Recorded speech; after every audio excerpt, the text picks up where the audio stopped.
Mesdames et messieurs, j'entame mon règne avec la volonté de me mettre en Soyons pas naïfs, rien n'est gratuit. C'est la crise pour tout le monde. Un chiffre d'affaires d'1 milliard.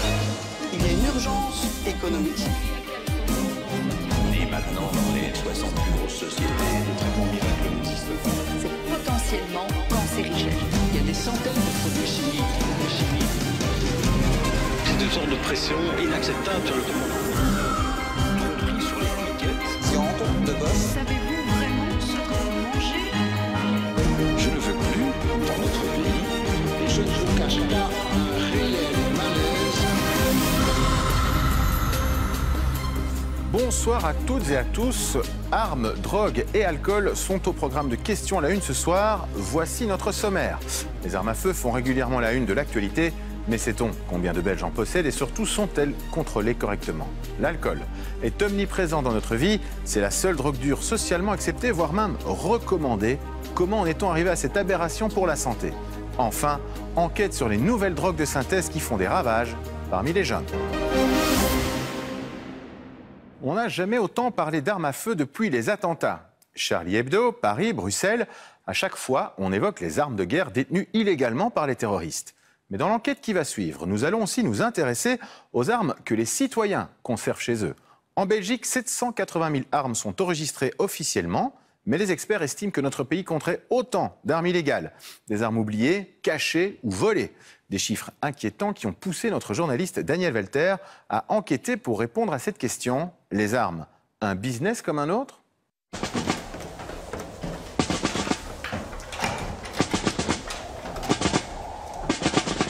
Un endroit ultra sécurisé pour des objets singuliers. J'ai un semi-automatique en calibre 223, cadenassé. Une petite carabine 22 long, cadenassé. Ici, un 308, cadenassé également. Et un 357, la même chose, un revolver 357, calibre 357, pareil. Jannick Miller est tireur sportif. Dans cette chambre, un véritable arsenal. Armes de poing, de chasse, fusils d'assaut. Depuis qu'il pratique ce sport, il n'a jamais voulu prendre le moindre risque. Ce qui m'ennuierait, c'est qu'on viendrait cambrioler la maison. Oui, mais là, c'est déjà fermé, ce qui est bien. Pour chaque arme, il lui faut une autorisation. Et pour pouvoir tirer, un certificat de bonne vie et mœurs. Le feu vert de la police, du gouverneur et de sa femme. J'ai une femme qui est gentille, elle veut bien, donc il n'y a pas de souci. Direction, le stand de tir, l'ancien fort de Flémal. La Belgique compte 40 000 tireurs sportifs. Des passionnés, des policiers qui doivent s'entraîner, des détenteurs d'armes obligés de s'affilier dans un club pour pouvoir les conserver. Ici à Flémal, avec 400 adhérents, on affiche complet. Ce soir-là, Jannick Miller teste sa nouvelle arme, un Six Hour, un bijou de 2000 €, un fusil d'assaut semi-automatique.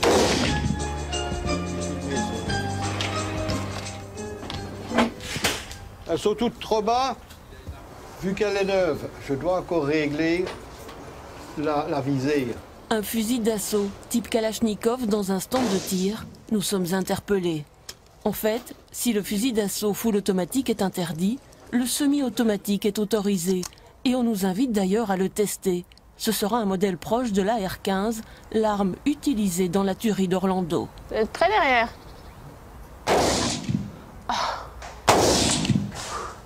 Les gens comprennent mieux à le faire eux-mêmes, savent ce que c'est. Oui. Les gens en arrivent à avoir une adrénaline, un plaisir de faire ça. Oui. Vous, personnellement, ça vous fait quoi? Sentiment de malaise à Orlando. En juin dernier, le fusil d'assaut a fait 50 morts. Mais ici, on refuse d'associer l'arme à la violence. Les gens font ça uniquement par plaisir, je veux dire, ils font pas ça pour... Ouais, t'as vu, j'ai des armes, c'est pas pour ça. Beaucoup de gens pensent que... C'est prendre conscience de beaucoup de choses, de savoir qu'on a une arme à la maison. On a moins tendance à vouloir se bagarrer, moins tendance à vouloir se disputer avec ses voisins. Rien, elles sont saisies, je veux dire. À l'écouter, l'arme rendrait moins agressif. Le tir sportif serait-il mal compris?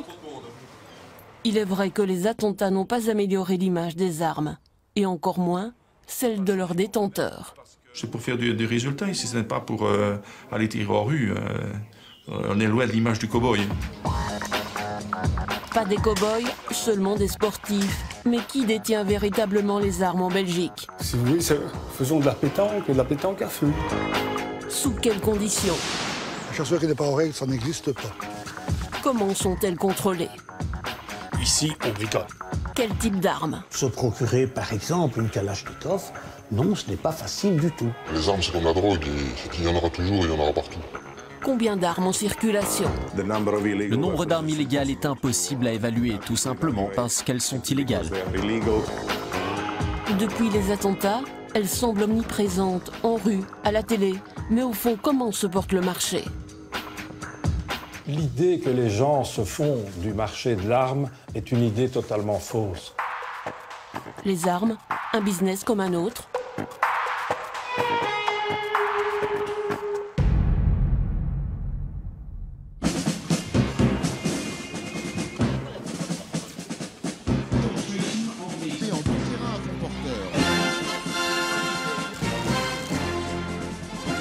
Mouvement de troupes, véhicules de combat et blindés en action. Nous ne sommes pas en zone de conflit. Nous sommes tout simplement à Paris. Le Scorpion présenté ici est équipé d'un système de caméras gyrostabilisées Tracas Integrate Optronic Solutions. À la mi-juin, l'Euro de foot vient à peine de commencer, avec des mesures de sécurité hors normes. Et au même moment, à quelques kilomètres de là, se tient Eurosatory, le salon international de la défense et de la sécurité. En ouverture, démonstration, mise en situation, plus vrai que nature, sauf qu'ici, évidemment, aucune arme n'est chargée. Imaginez qu'on mette de vraies balles. Alors là, plus de journalistes. Terminé. Reportage terminé. Ça serait con. C'est un FAMAS infanterie avec un M-Point, donc un aide à la visée jour. Comparé à la Kalachnikov, ça va aussi bien? Normalement, oui. Mieux? Mieux que la Kalachnikov. Eurosatory, c'est la grand-messe de l'armement. Le salon regroupe 1500 exposants, issus d'une cinquantaine de pays.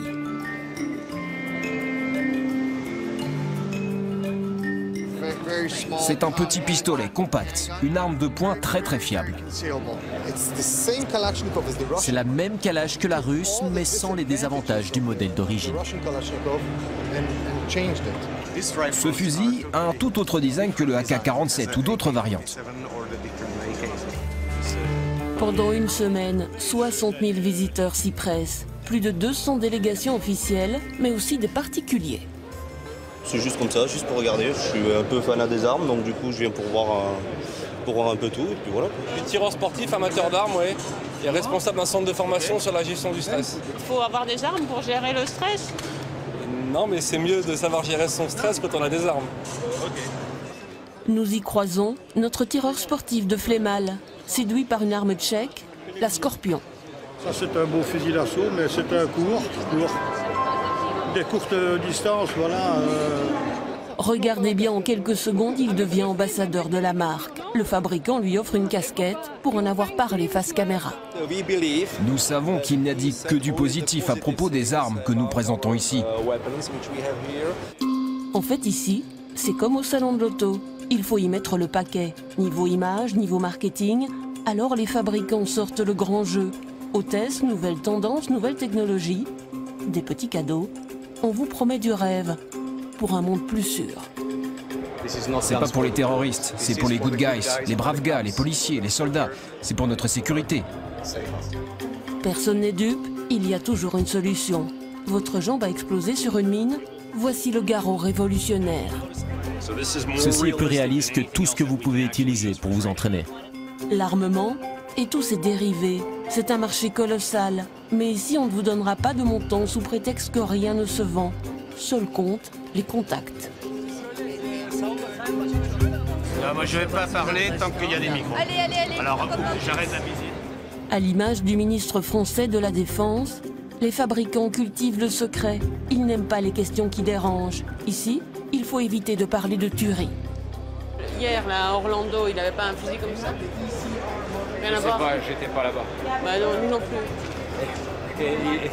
je me méfie des journalistes. C'est vrai? Ouais. Pourquoi? Parce que vous déformez tout ce qu'on dit. C'est vrai? Ouais. Qu'est-ce qu'on peut déformer en fait ici? L'arme ne doit pas être associée à une image négative. C'est le mot d'ordre. Même notre fabrique d'armes nationale, la FNR Stahl, détenue à 100% par la région wallonne, n'est pas très chaleureuse avec nous. Aucune interview avec la presse, rien du tout. Ici, on est juste toléré. On peut quand même filmer vos armes? Oui, si vous ne prenez pas de tout près, si vous ne démontez pas tout. Oui. Ah oui, non, on ne va pas tout démonter. Jamais pourtant les résultats de la FN n'ont été aussi bons. Près de 800 millions d'euros de chiffre d'affaires l'an dernier. Et ça cartonne aussi pour CMI Défense et ses tourelles de canon Cockerill, qui vient de signer un contrat record. On a vendu cette série 3000 dans différentes variantes, en plusieurs dizaines d'exemplaires, à un pays du Moyen-Orient, qui est l'utilisateur final. L'Arabie Saoudite. Un pays du Moyen-Orient. Pour un montant de... Pour un montant. Discrétion étonnante, le contrat de 3,2 milliards a déjà fait polémique en sortant dans la presse l'hiver dernier. En cause, le destinataire final, l'Arabie Saoudite, qui fait de la Belgique le premier exportateur d'armes vers le Proche-Orient. En 2015, les dépenses militaires globales de la planète étaient estimées à 1676 milliards de dollars, selon l'Institut international de recherche pour la paix de Stockholm. Record absolu.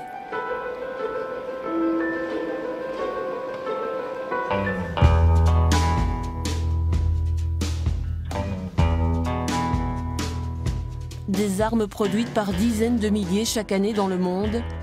Dans quelles mains se retrouvent-elles? La Belgique compte près de 780 000 armes à feu, officiellement déclarées. On les retrouve principalement dans la police, l'armée, chez les tireurs sportifs, les collectionneurs, les chasseurs. Ça, c'est ma carabine d'affût. Ce soir-là, Jean-Louis Caillot et un ami ont décidé de chasser le sanglier. Avec la pluie, on ne voit pas les traces. Là, ça, c'est des petits marcassins, tu vois. Donc il y a encore souvent une mère qui traîne avec des petits. La Belgique compte 24 000 chasseurs, souvent par tradition. Chez Jean-Louis Caillot, on chasse de père en fils.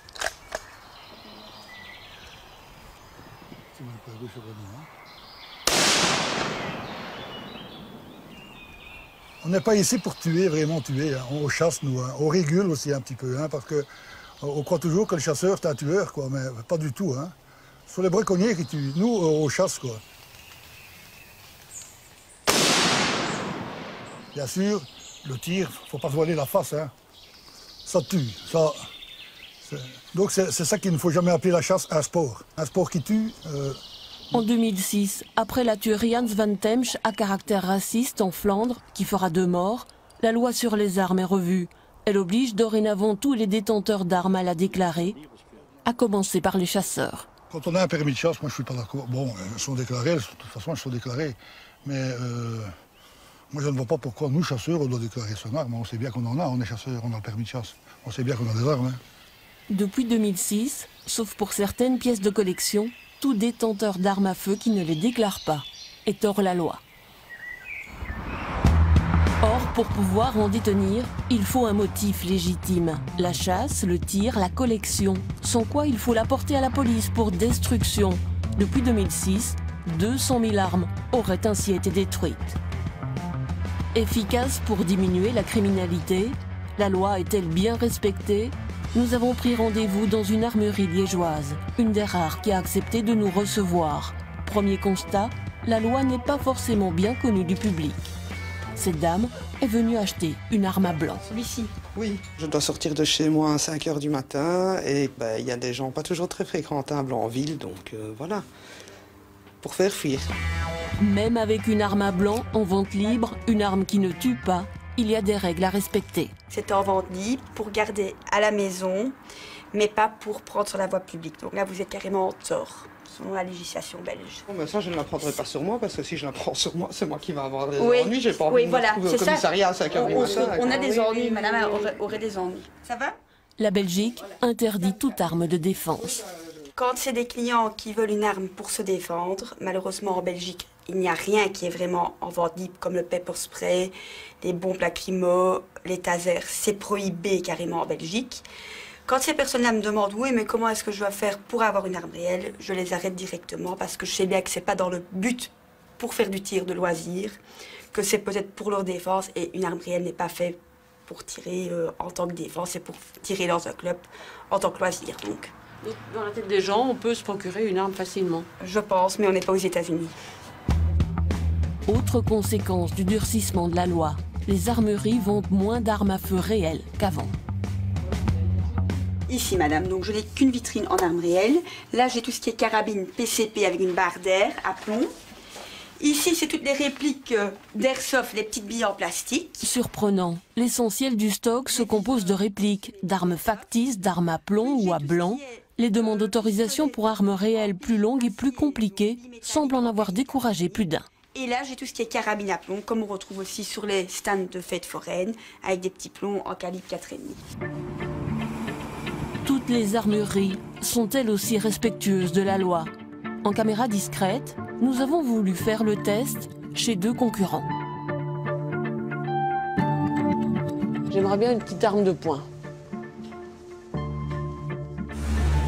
Alors c'est difficile parce qu'il faut faire partie d'un club de tir. Oui. Donc il faut vous inscrire d'abord dans un club de tir, prendre l'assurance. Et à ce moment-là, après un mois, vous pouvez demander une autorisation. Moi, je voudrais savoir si je peux acheter une petite arme pour... comment, rien. Je peux rien vous vendre sans papier, sans autorisation. Il faut faire une demande au gouverneur. La loi semble plutôt bien respectée. En cas d'infraction, il faut dire que les armuriers savent qu'ils risquent gros. La fermeture ou une condamnation, la seule arme qu'on nous propose est une réplique. Reprenons. Depuis 2006, 200 000 armes auraient donc été détruites et 780 000 armes sont enregistrées officiellement. Mais surprise, le pays compterait autant d'armes illégales. Des armes oubliées, cachées, volées. Personne ne peut confirmer ce chiffre. Il y aurait pourtant des explications pour Niels Duquet, chercheur à l'Institut flamand pour la paix, la référence en matière d'armes en Belgique. Depuis des années, depuis des centaines d'années, on a la production et l'exportation des armes à feu ici en Belgique. On a beaucoup de gens qui ont l'expertise avec les armes à feu. Et jusqu'en 2006, on a eu aussi une législation très laxiste avec laquelle c'était très facile à acheter des armes à feu. Et la tradition de l'arme en Belgique aurait profité aussi au milieu criminel. La Belgique était connue comme un pays où c'était très facile à acheter des armes à feu pour les criminels, par exemple. Et après 2006, on a changé la loi. C'est devenu beaucoup plus difficile à acheter des armes à feu pour des criminels, mais cette réputation a continué. Nous voulons en savoir plus. À l'abri des regards, dans un parking souterrain, nous avons fixé rendez-vous à un homme qui, à une époque, a côtoyé le milieu criminel. Se procurer une arme n'a jamais été un problème pour lui. Oui, il est facile lorsqu'on est introduit dans un certain milieu, il est facile, ouais. Mais lorsqu'on n'est pas introduit? C'est plus dur. Si vous restez 2 mois en prison et que vous êtes quelqu'un de, entre guillemets, respectable pour les prisonniers, à votre sortie, vous aurez plusieurs contacts pour trouver soit de la drogue, des armes, ce que vous voulez. Mais il y a des endroits bien précis. Oui, bien sûr. Il y a des armes qui se vendent derrière des cafés, aussi bien à Bruxelles, à Liège qu'à Charleroi, à Anvers aussi. Sans compter qu'un autre facteur serait venu gonfler le marché des armes illégales, c'est la loi elle-même. François Dubois est collectionneur. Il a une passion toute particulière pour le tir. Quand nous allons au stand de tir, eh bien, on essaye de voir avec aussi bien les armes à un coup que les armes à répétition, que les armes automatiques, ce qu'on arrive à faire. Si vous voulez, faisons de la pétanque, mais de la pétanque à feu. Ben oui, c'est tirer, ce n'est que ça. En 2006, il a reçu la visite de détenteurs d'armes qui, avec la loi, ne savaient plus que faire de leurs fusils. Trop de contraintes fait que les gens s'affranchissent des contraintes. Le meilleur exemple que j'ai donné, c'est ceux qui ne peuvent pas me revendre. Je ne peux pas faire réapparaître légalement une arme qui n'est pas en ordre. Et où vont-ils alors? J'ai dit, ils ne vont pas chez les terroristes, ils ne vont pas dans le banditisme. Ils vont chez des gens moins scrupuleux que moi, qui vont les reprendre pour avoir une arme au mur. C'est comme ça que ça... Et après, où vont-elles? Elles peuvent être l'objet de cambriolage ou des choses comme ça. Cette même loi, et c'est plutôt rassurant, a obligé la police à multiplier les contrôles. Mais il y a 2 ans, 7 policiers sont venus inspecter ces armes pendant 14 heures. Et le résultat est surprenant. L'année suivante, donc il y a un peu moins d'1 an maintenant, on revient chez moi et on dit, écoutez, un peu gêné, on a perdu votre dossier. On recommence. Alors là, je dois dire que j'ai pris ma plus belle plume, j'ai écrit au commissaire, avec élégance et courtoisie, pour lui dire que ce n'était pas possible de diriger une pagaille pareille. Et alors les 2 policiers sont revenus tout penauds en disant, écoutez, oui, vous avez raison, on va juste revérifier 3-4 choses pour la forme, et puis c'est bon comme ça. Ce n'est pas tout. Des fonctionnaires sont également chargés de retranscrire dans un registre central des armes tous les numéros d'identification. Encore faut-il le faire correctement. Quand c'est écrit en hébreu ou en cyrillique, ce n'est apparemment pas évident. Il y a une lettre dans l'alphabet cyrillique qui ressemble un peu à un X avec un petit tiret de plus. Et ça signifie J en russe. Eh bien, dans tout le registre, ça devient X, puisque ça ressemble à un X. Comment voulez-vous la retrouver? Voilà qui est plutôt étonnant.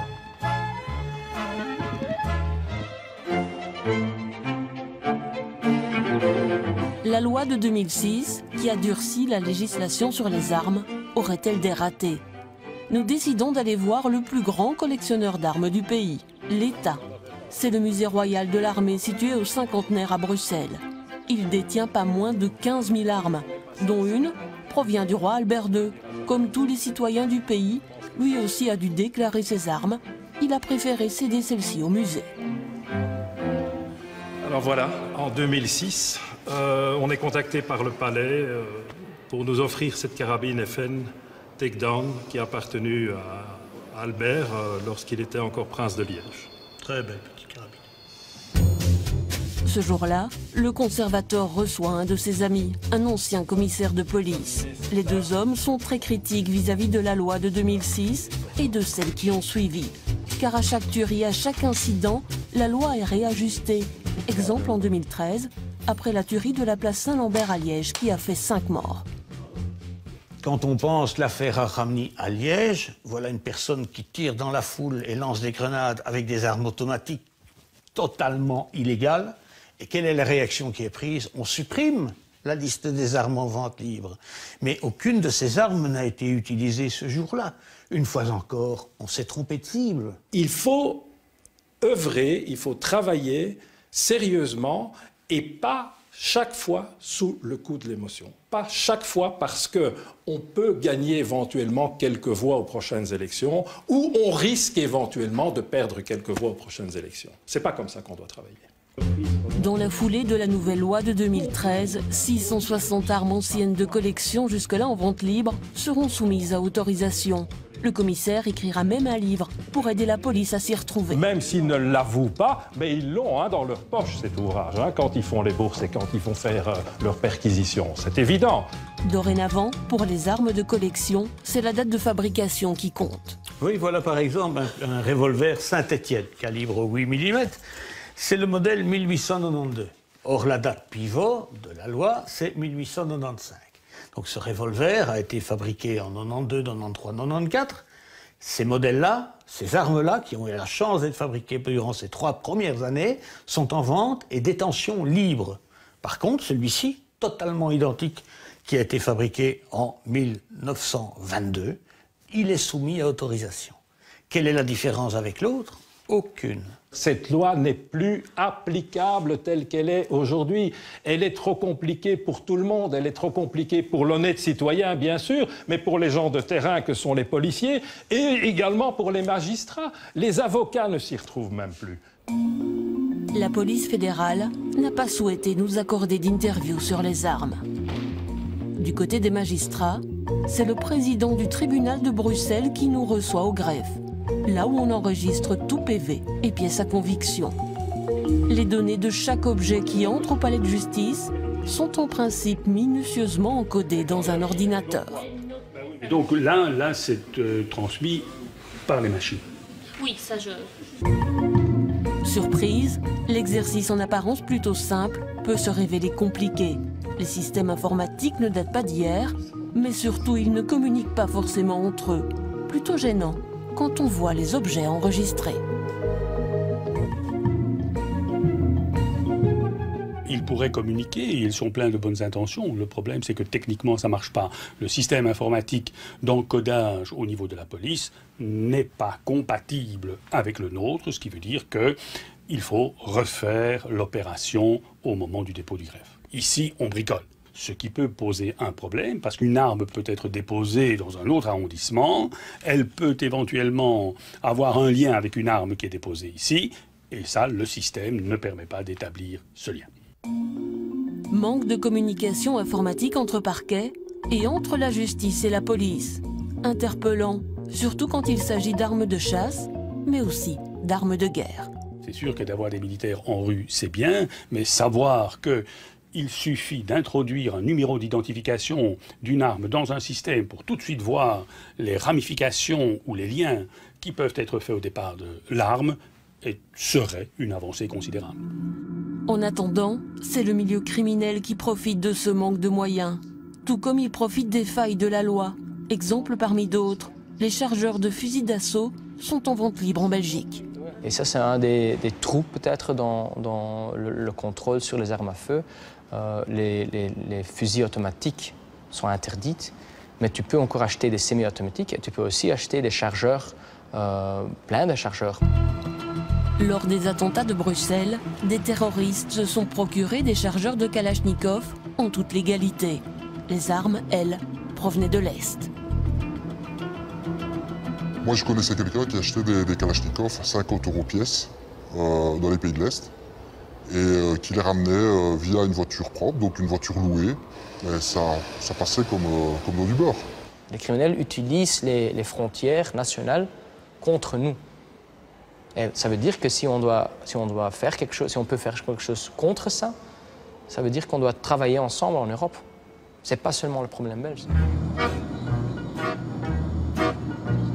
Mais sans coopération européenne efficace, les armes de guerre continueront à être rapatriées des pays de l'Est pour alimenter les réseaux criminels et terroristes, des réseaux très liés. Nous décidons de remonter ce qu'on appelle la route des Balkans, direction Belgrade, à seulement 2 heures de Bruxelles en avion. La Serbie qui se remet doucement de la guerre d'ex-Yougoslavie des années 90. En témoignent les vestiges sur les murs. Aleksandar Vasovic est journaliste serbe. Il a couvert le conflit. Il nous explique pourquoi autant d'armes proviennent des Balkans. Vous avez eu la guerre de Yougoslavie qui a commencé en 1991, où l'Est n'a pas seulement armé les militaires et les forces de police, mais ils ont aussi armé différentes milices. Les dépôts d'armes militaires ont été pillés et les armes ont été distribuées aux civils et aux milices.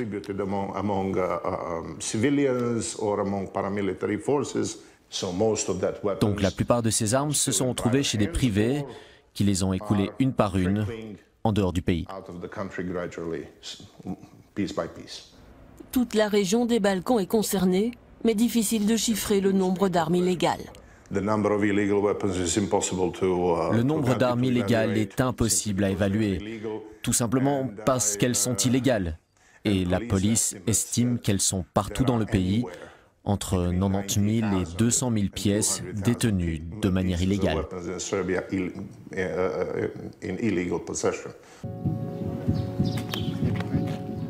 En abritant de véritables arsenaux, les pays d'ex-Yougoslavie se retrouvent aujourd'hui au cœur de réseaux criminels.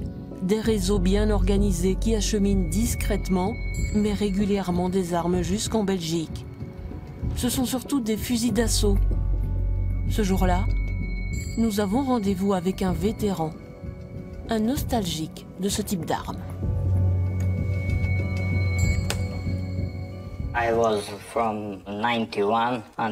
J'étais sur plusieurs fronts entre 91 et 99 jusqu'à la fin de la guerre. En Croatie, En Bosnie, j'utilisais surtout des Kalachnikov. Elles étaient disponibles, fiables, tu te sentais en sécurité. C'est le genre d'arme qui ne te laisse pas tomber.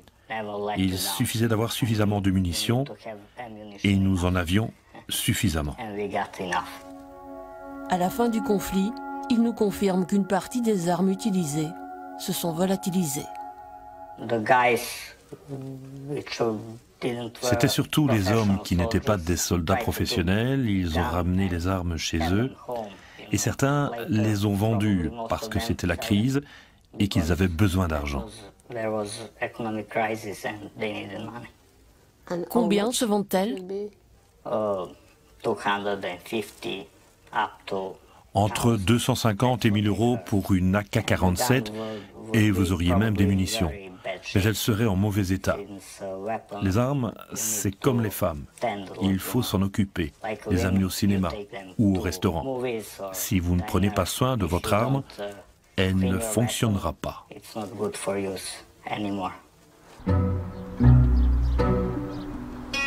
Dans les Balkans, il n'y a pas que la Kalachnikov. Il y a aussi tous les autres modèles de type Kalachnikov. Car avant la chute du mur de Berlin, la plupart des pays de l'Est avaient leur propre usine.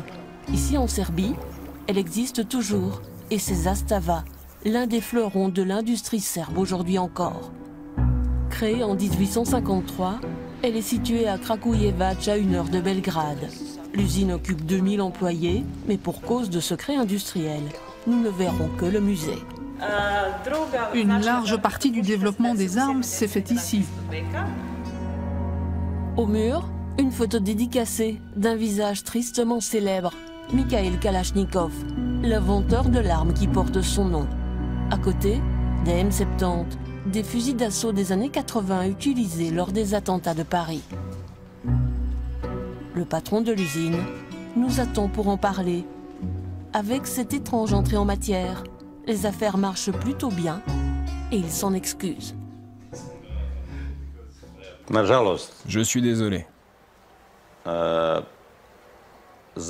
Depuis 2 ou 3 ans, nous produisons de plus en plus d'armes, surtout pour le marché militaire. Je suis désolé. Mais rien ne peut être produit ou exporté sans l'autorisation du gouvernement serbe.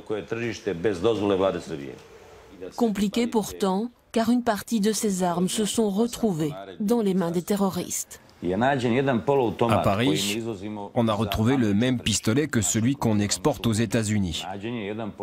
Exporté en 2013, c'est un modèle semi-automatique que tous les Américains peuvent posséder s'ils ont l'autorisation. Des États-Unis, le pistolet est alors arrivé jusqu'à Paris.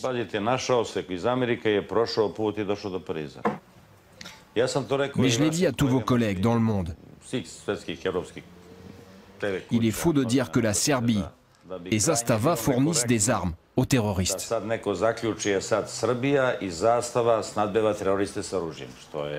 Malgré un discours rodé, on note un malaise, un sentiment d'impuissance. Les contrôles, aussi nombreux et sérieux qu'ils soient, ne peuvent rien face aux trafiquants.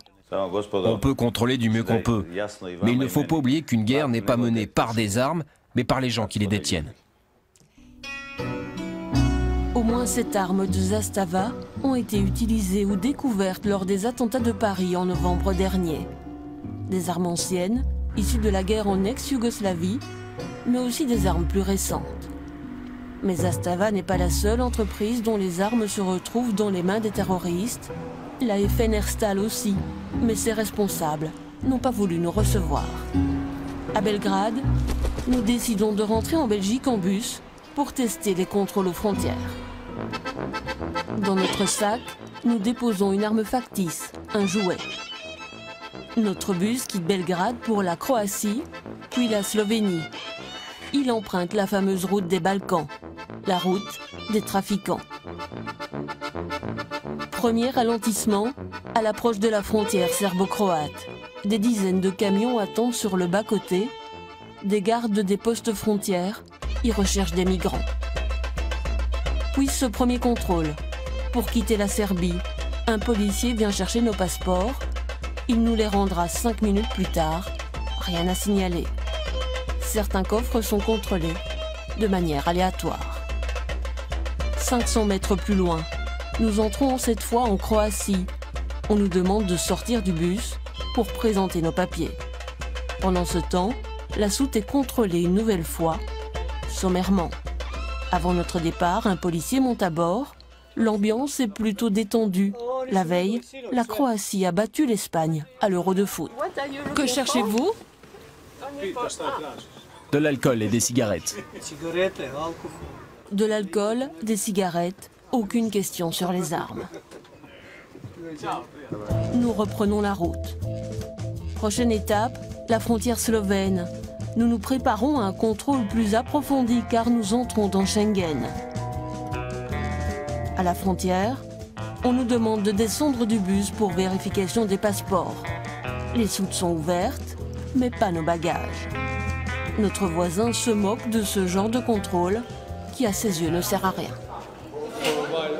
Ici, à la frontière, on reçoit seulement un tampon.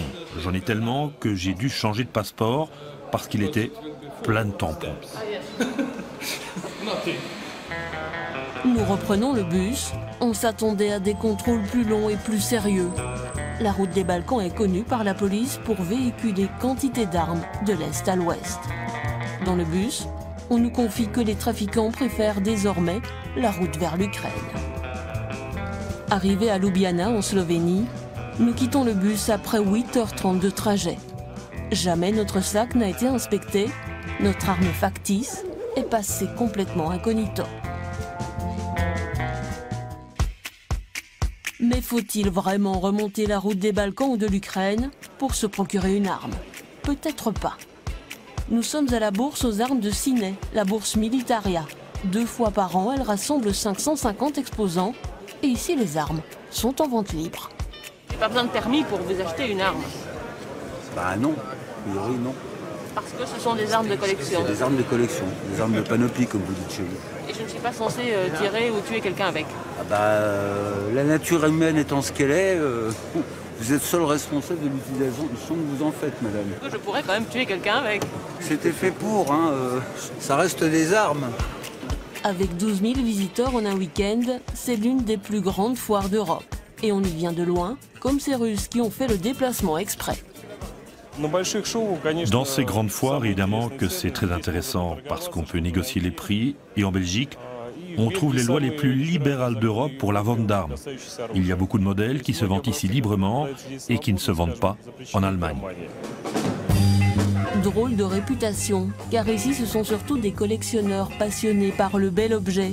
Mais pas question pourtant de leur vendre n'importe quoi. Les armes neutralisées, celles qui ne peuvent plus tirer, intéressent moyennement. Imaginez que vous collectionnez les voitures, on vous détruit le moteur, on vous casse le pare-brise et on coupe le pédalier. Ça revient à peu près à ça. Nous cherchons à acheter une arme sans autorisation. Pas de problème donc pour les armes de collection comme ce Nagant de la poste suédoise de 1887, si ce n'est peut-être le prix. Ça vaut quelques centaines d'euros quoi. À 600 euros, c'est le prix de vente. Il est écrit 1350.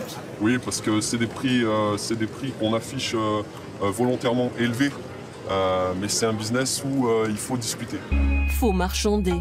L'arme bien qu'ancienne fonctionne parfaitement. Donc si je la prends... Ça, je vous fais une facture, je vous fais un papier. Et je peux quand même aller tuer quelqu'un dans la rue. C'est ça. Voilà. Après, il faut vraiment que vous en vouliez à la personne. Mais je peux aller tuer dans la rue avec quelqu'un oui. Avons-nous bien entendu? Si vous avez les cartouches, ce qui va être très très difficile à trouver. Pour les munitions, c'est de la poudre noire. Plus rare, mais pour s'en procurer, on peut apparemment toujours s'arranger. Si vous avez un ami qui fait du tir, oui, il pourra éventuellement vous trouver quelques cartouches.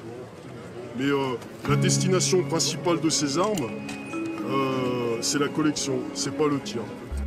Démonstration faite, en quelques minutes, on peut s'acheter une arme qui tue, sauf qu'ici, on relativise les risques, écoutez bien.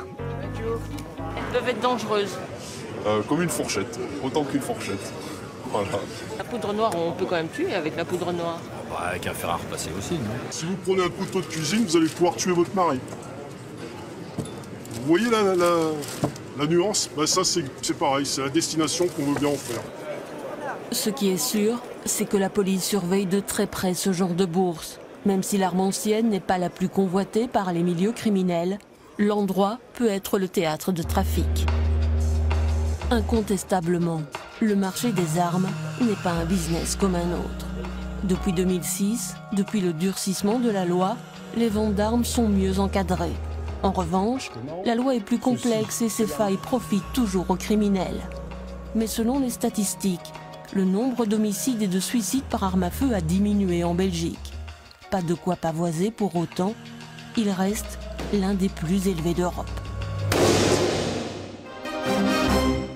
Un petit moment de détente, une bouteille de vin pour le souper, quelques verres en terrasse et vous aurez vite dépassé les limites de consommation d'alcool autorisées par les organismes de santé. 3 verres par jour pour un homme et seulement 2 pour une femme. Ça n'a pas l'air énorme, mais c'est déjà suffisant pour mettre votre santé en danger.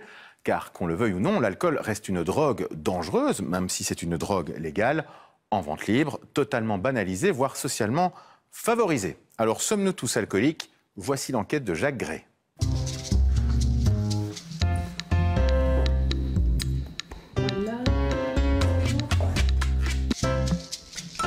C'est un geste quotidien, ouais.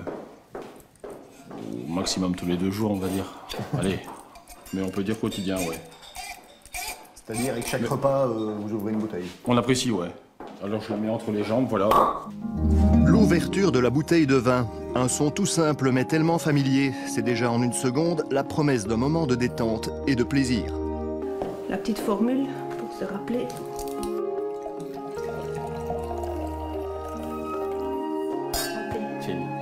Pour Laurence et Patrice, en tout cas, la bouteille de vin est une compagne de tous les jours. On vient du travail. Moi j'ai dit, on va s'ouvrir une bouteille de vin. Pas d'apéro, on se boit un petit verre de vin rouge comme apéro. Et puis on la termine en mangeant. Et la bouteille est partie en fait. Ah ouais. Si on l'ouvre, on la vide de toute façon. Ouais. Le vin accompagne tous vos repas? Ouais. Vous avez parfois pensé que vous étiez potentiellement dépendant ou pas? Non. Du verre de vin ou de la bière ou de l'alcool en général? Non. Je pense pas non plus, non. S'il fallait, bien sûr, on saurait s'arrêter. Ouais. Avec difficulté, pour moi plus, mais bon, malgré tout, on saurait le faire, ouais.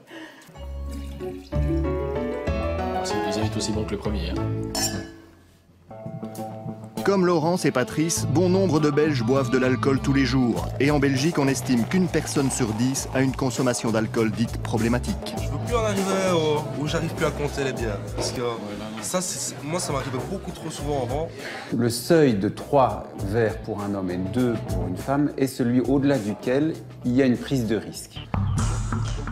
L'alcool, on peut le trouver presque partout et quasiment tout le temps, un produit qui pourtant se classe parmi les drogues. Non, je crois que l'alcool n'est pas une drogue. L'alcool est clairement une drogue, il n'y a personne qui peut le contester. Drogue légale et accessible, l'alcool en Belgique et dans le monde, c'est aussi une très grande puissance économique. Les lobbies de l'alcool sont extrêmement puissants, ça fait partie des principaux lobbies au niveau de l'Europe. Il y a une publicité massive qui est faite, je trouve, auprès d'un public de plus en plus jeune. Je pense que le tout, c'est une question de volonté.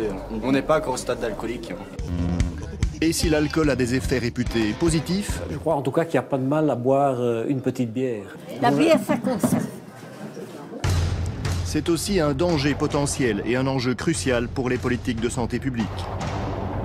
Ça ne m'inquiétait pas. Je n'avais pas encore pris conscience que je buvais trop. Nous n'avons pas de politique alcool au jour d'aujourd'hui. Donc ça, par rapport à d'autres pays, oui, c'est une grosse lacune. Un plan alcool est vraiment nécessaire. Profondément ancré dans notre mode de vie, l'alcool est omniprésent. Alors, sommes-nous tous alcooliques? Un Belge sur 10 boit de manière excessive et ils sont encore bien plus nombreux à ne pas en être conscients. Depuis plusieurs années, la consommation quotidienne d'alcool en Belgique est en augmentation. Les enquêtes de santé publique montrent qu'en 1997, 8% des 15 ans et plus consommaient de l'alcool tous les jours. En 2013, ce chiffre est passé à 14%. Et au sein de la population belge, une personne sur 10 présente une consommation d'alcool dite problématique. Pour définir cet usage problématique, des seuils ont été fixés. Il y a des balises qui sont proposées par l'OMS, l'Organisation mondiale de la santé, qui dit qu'il n'y a pas d'égalité des sexes d'ailleurs en la matière, qui dit que pour les femmes, il ne faut pas dépasser 1 à 2 verres par jour et avec une nuance importante, 1 à 2 jours d'abstinence par semaine. Pour les hommes, toujours 1 à 2 jours d'abstinence par semaine, c'est essentiel, et 2 à 3 verres par jour maximum. Une dose, c'est une bière de 25 centilitres, un verre de vin de 10 à 12 centilitres ou un shot d'alcool, 3 centilitres, ça c'est une dose d'alcool. 3 doses par jour pour un homme et 2 pour une femme. C'est les recommandations classiques. Si on est au-delà de ça, on a une consommation qui va être considérée comme excessive. Donc on peut déjà évacuer un mythe, il n'y a ni alcool fort ni alcool faible. C'est de l'alcool éthylique dans toutes les boissons. Et ces boissons, normalement standardisées, font toutes à peu près 10 grammes d'alcool pur. Alors récapitulons, si donc dans chacun de ces verres standards on trouve 10 grammes, soit une dose d'alcool, sachez qu'une bière spéciale correspondra souvent à environ 2 verres standards. Le seuil de 3 verres pour un homme et 2 pour une femme est celui au-delà duquel il y a une prise de risque. Il n'y a pas de dégâts, il n'y a pas de conséquences directes et immédiates liées à cette consommation. Le risque est potentiel, mais il est clairement identifié. Du coup, quand on aime boire un verre, ou 2, ou 3, ou un peu plus... La trolle, la pêche melbuche, la blanche neuve, tarte de cerise, bière de saison, bûche blonde et bûche ambrée. Il y a de quoi se poser des questions sur sa consommation d'alcool. C'est ce qu'a fait Philippe. Depuis quelques mois, il a décidé de marquer dans son agenda les jours où il n'en boit pas une goutte. Mais je voulais un petit peu me situer et un petit peu voir où étaient les frontières de l'addiction. Mais le soir, quand j'ai pas bu un seul verre de la journée, j'inscris un 0. Et je trouve que ça marche, ça incite un petit peu pendant la journée. On a envie de se dire, tiens, ce soir je vais mettre mon 0. Par exemple, hier je suis allé chez un ami et à 6 h du soir, j'avais déjà mis mon 0, il voulait m'offrir un verre et j'ai dit non, j'ai déjà mis mon 0. Car évidemment, les occasions de boire un verre ne manquent pas. Ce jour-là, par exemple, Philippe a rendez-vous avec quelques amis. Alors là, c'est l'heure de l'apéro? C'est l'heure de l'apéro. Ce sera pas un jour 0, quoi. Devine que les copains sont là. Oui, ce sera pas 0 ce soir. Si vous prenez une que là-bas. Doucement. Ouais, un petit chop. Hein. Un petit chop. Victor. Un vin blanc, bon. Un vin blanc. Madame Chantal. 2 bières et un vin blanc, s'il vous plaît. La bière en Belgique, quoi, c'est pire que de l'eau bénite, quoi. Si Jésus il avait été ici, il aurait transformé l'eau en bière et pas en vin, quoi, en fin de compte, quoi. Donc non, c'est dans leur culture, quoi. Vous avez une idée du nombre de bières que vous buvez comme ça par jour? Par jour, allez, je vais dire 5, 6. Ça vous semble normal? S'il vous plaît? Ça vous semble normal comme consommation? Oh, tant qu'on le supporte. Santé. Santé. Que bien vous fasse. Monsieur l'ignore sans doute, mais avec 6 bières par jour, il boit donc 2 fois trop, si on s'en tient aux normes de l'OMS. Les gens sont souvent surpris des normes de l'OMS, ça c'est vrai. Ils sont souvent surpris parce qu'ils se disent mais enfin je les dépasse de façon... depuis très très longtemps, je les dépasse et je n'avais pas du tout conscience que c'était ça ce qui était considéré comme une consommation à moindre risque. Le site internet aidalcool.be permet à tout un chacun d'évaluer sa consommation. Il propose des tests mais aussi de l'accompagnement en ligne, des entretiens anonymes et gratuits avec des psychologues. Témoin du large public qui se pose des questions sur son rapport à l'alcool, depuis sa création en 2012, ce site a reçu près de 2 millions de visites. On observe plus de 50% de femmes, alors que nous, dans les centres spécialisés, on rencontre plus d'hommes que de femmes. On observe une majorité de personnes qui travaillent à temps plein, donc aussi 50% de gens qui travaillent à temps plein, donc qui n'ont pas l'occasion, avec leur travail, de venir se présenter dans les centres spécialisés non plus.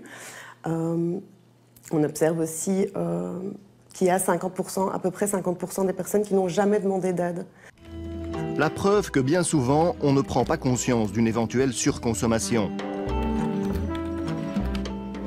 Quand Daniel a commencé à boire quelques verres, c'était dans le cadre de son travail et cela lui semblait tout à fait normal.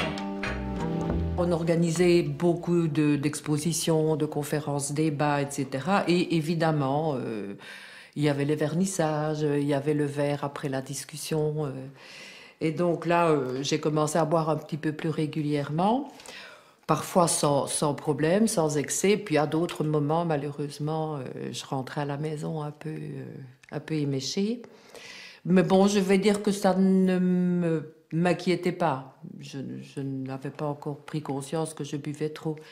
La relation problématique à l'alcool est souvent aussi, d'abord, comment je vais dire, c'est la famille qui observe et qui parfois fait des remarques en disant, lors d'un repas de famille, écoute, cette fois-ci, essaye d'un peu moins boire, parce que régulièrement, au repas de famille, il y en a toujours un qui est complètement bourré. Donc la famille a quand même un rôle primordial dans la détection d'une problématique d'alcool.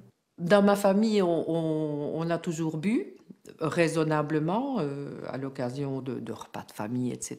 Il y avait aussi de temps en temps des petits dérapages, mais il m'arrivait, moi, de déraper aussi quand on était à des réunions de famille. Et donc, j'avais des attitudes qui étaient tout à fait intolérables, évidemment. Je m'en prenais à tout le monde. Enfin, tout ça était vraiment très triste. Je le regrette profondément. Je buvais le soir, uniquement le soir, quand je rentrais, à 5h, 5h15, j'étais à la maison, premier verre de vin. Et beaucoup? Et puis, ça pouvait aller jusqu'à 2,5 litres, 3 litres. Par soir? Par soir, oui, c'était... Comment est-ce qu'on passe de cette consommation, on va dire, classique, normale, conventionnelle, à, justement, tout seul, 2-3 bouteilles de vin le soir? J'ai pas vraiment d'explication. On dirait presque qu'une fois que la pompe est amorcée, ça s'arrête plus.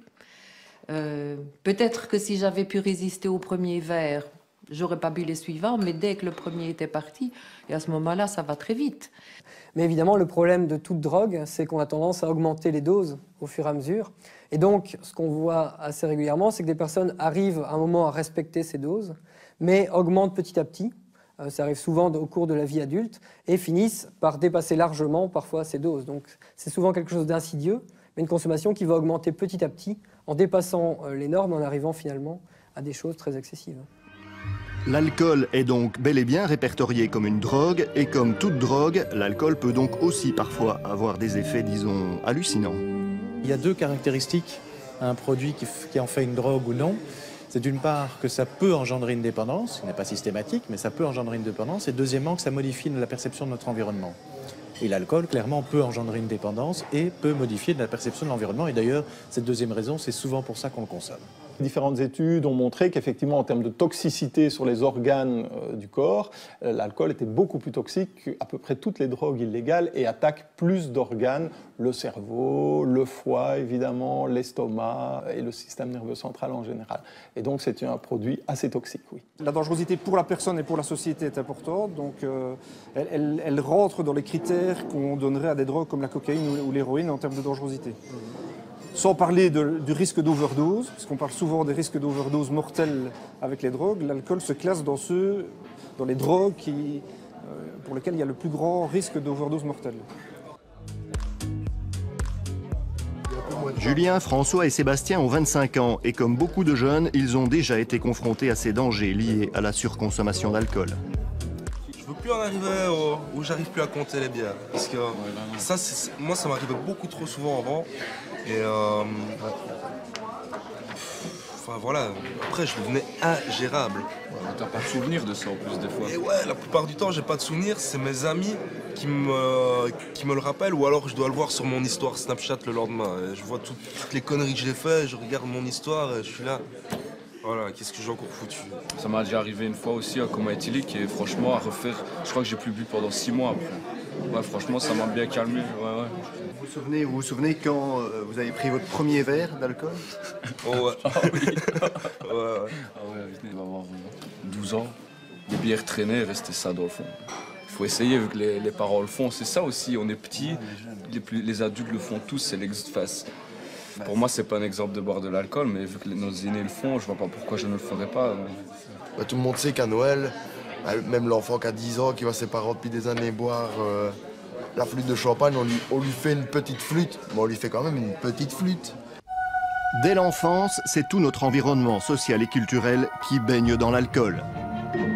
Dick Tomaszowicz, lui, a étudié de près la place de choix que lui réserve le cinéma. L'alcool y est là aussi présent partout. Nous sommes sans doute exposés aux images de l'alcool avant, nous-mêmes, enfants, d'expérimenter l'alcool. Et je pense que c'est le propre du cinéma de nous apporter soit par procuration, soit par anticipation, des expériences que l'on ne vit pas encore, dont celle de l'alcool. Et je pense que tous, on a vu les résultats de l'ivresse, par exemple, au cinéma, enfant, moi personnellement, je me rappelle très bien d'avoir vu E.T. en donné, enfant, et de m'être aperçu qu'un petit garçon, voilà, qui est ici, connecté à E.T., devient complètement ivre à son tour. C'est E.T. qui boit des canettes de bière et c'est le petit garçon qui en souffre et qui est frappé d'ivresse en plein milieu de son cours scolaire. Mais donc l'identification était très forte à ce moment-là. On voit un enfant comme on est. De la fiction à la réalité, il est seulement 15 heures et ces étudiants se retrouvent autour d'une girafe de bière. C'est 3 litres. C'est 3 litres de 3 bière. litres de bière. Vous buvez 3 litres à 6. En Suisse, oui, c'est ça. C'est pas trop? Non. Ça passe. On a l'habitude. On est en plein après-midi, là, c'est pas trop dur après de repartir? On n'a plus cours après, on n'a plus cours demain, donc c'est pour ça qu'on peut se En fait, quand on rentre chez nous, après ça, on cote ici sur Louvain, on prend pas la voiture parce qu'il faut jamais prendre la voiture. Mais ça nous permet en fait de vraiment créer un débat autour du repas. Ça nous ouvre une autre ouverture au monde et à la politique. Mais ça, je pense qu'il n'y a qu'avec l'alcool que c'est possible. Parce que sobre, on ne sait pas avoir de discussions sérieuses. Et c'est facile de s'arrêter, comme par exemple après avoir bu comme ça une girafe à 6? Je pense que le tout, c'est une question de volonté. On n'est pas encore au stade d'alcoolique. Alors certaines études montrent effectivement que lorsqu'on commence à consommer de l'alcool trop jeune, on a plus de risques d'être alcoolodépendant à l'âge adulte. Donc il faut aussi quelque part retarder l'âge des premières consommations, mais à partir du moment où le jeune, l'adolescent commence à témoigner de l'intérêt pour le produit, je pense qu'il vaut mieux en tant que parent, en tant que tuteur, eh bien, accompagner cela au même titre qu'un enfant qui commencerait à jouer avec des allumettes, du feu, on lui apprendrait que c'est dangereux, mais à un moment donné il faudra bien qu'il puisse l'utiliser aussi et le maîtriser. Donc il faut faire la même chose avec l'alcool. Un apprentissage nécessaire mais d'autant plus compliqué que le marketing a changé la donne en multipliant les gammes de produits. À l'époque, on apprenait à consommer de l'alcool avec du vin, de la bière, des produits assez classiques. On mettait peut-être un peu de grenadine dans sa bière pour faire passer le goût de l'alcool. Eh bien maintenant, les producteurs de boissons alcoolisées le font pour nous. Ils le font surtout pour les jeunes et pour les femmes. On voit apparaître des Hoegaarden rosés, des Kriek Light, des Bacardi Breezer et des Smirnoff Ice où le goût de l'alcool est imperceptible. Et donc on passe d'une limonade à une boisson alcoolisée sans s'en rendre compte. On buvait tout ça à l'époque. Et alors, je bus ça et ça passait bien en plus, comme du petit lait. Le but, ici clair, des entreprises qui fabriquent de l'alcool, c'est de se placer sur le marché des psychotropes. C'est d'entraîner ces jeunes personnes dans la consommation d'alcool en faisant d'eux des clients immédiats, mais surtout des fidèles clients potentiels futurs. Je pense qu'il faudrait réglementer la publicité, qu'il faudrait réglementer l'accès à l'alcool. Au jour d'aujourd'hui, essayez, franchement, d'envoyer quelqu'un de 15 ans au magasin chercher de l'alcool, il l'aura. C'est ce qu'on a fait. Fabien et Laetitia ont respectivement 14 et 15 ans. En théorie, donc, pour eux, il est interdit d'acheter de l'alcool. Pour la bière ou le vin, il faut avoir minimum 16 ans. Les alcools dits forts sont interdits au moins de 18 ans. Équipés d'une caméra cachée, nous les avons suivis dans plusieurs magasins pour tester l'application de la loi. Parfois, on leur a refusé la vente. C'est interdit par la loi. Et la présent. Ah non, on ne peut pas... Mais dans 3/4 des magasins visités, ils ont pu acheter ce qu'ils voulaient sans le moindre problème.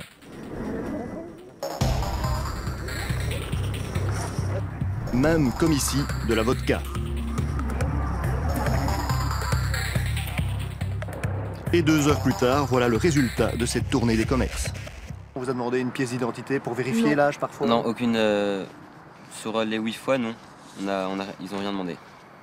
Il y a des choses qui vous ont étonné dans cet après-midi?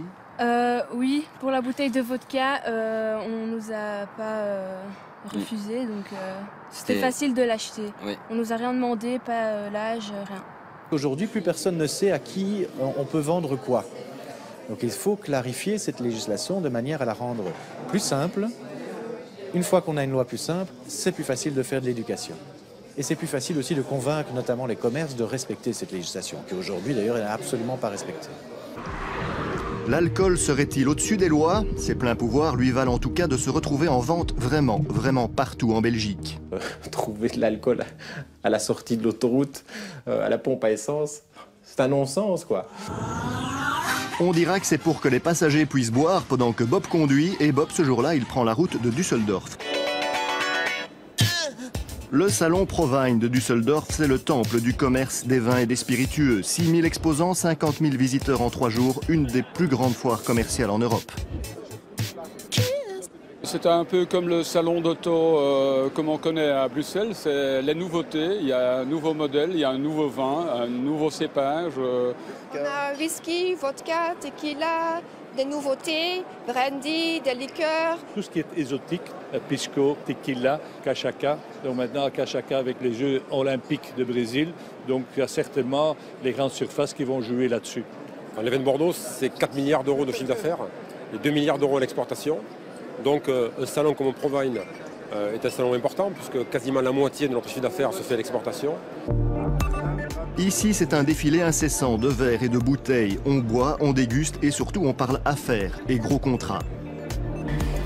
Des contrats et des grosses ventes qui s'annoncent aussi dans cette distillerie belge en pleine production d'un apéritif aux fruits des bois, une série spéciale Euro 2016.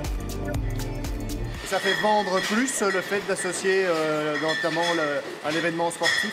C'est du marketing, on s'allie à une partie de la festivité autour de l'équipe nationale et on a eu il y a 2 ans lors de la Coupe du Monde un beau succès avec un style d'action similaire et donc tout laisse à croire que si les Belges jouent convenablement, on devrait en tout cas pouvoir consommer pas mal de ce produit. Nous sommes à 18% d'exportation avec principalement évidemment ce produit-ci mais une bonne partie des autres produits que nous fabriquons. Nous exportons principalement sur l'Europe mais aussi sur des pays comme les États-Unis, le Japon, Dubaï, le Canada, etc. L'alcool belge se vend donc dans le monde entier. Chaque année, cette distillerie en écoule au total 1 million de bouteilles.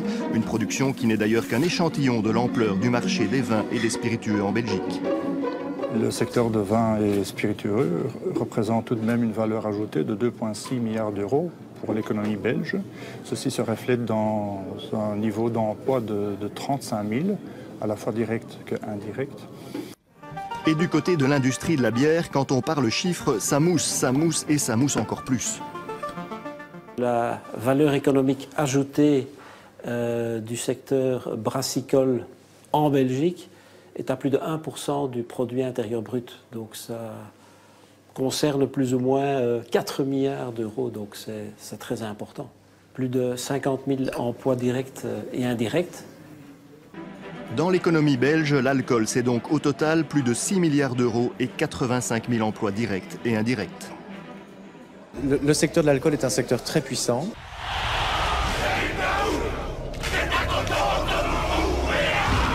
Et on voit que la publicité tourne systématiquement autour des valeurs qui nous sont chères. Est-ce que c'est normal de faire un lien systématique entre sport et alcool?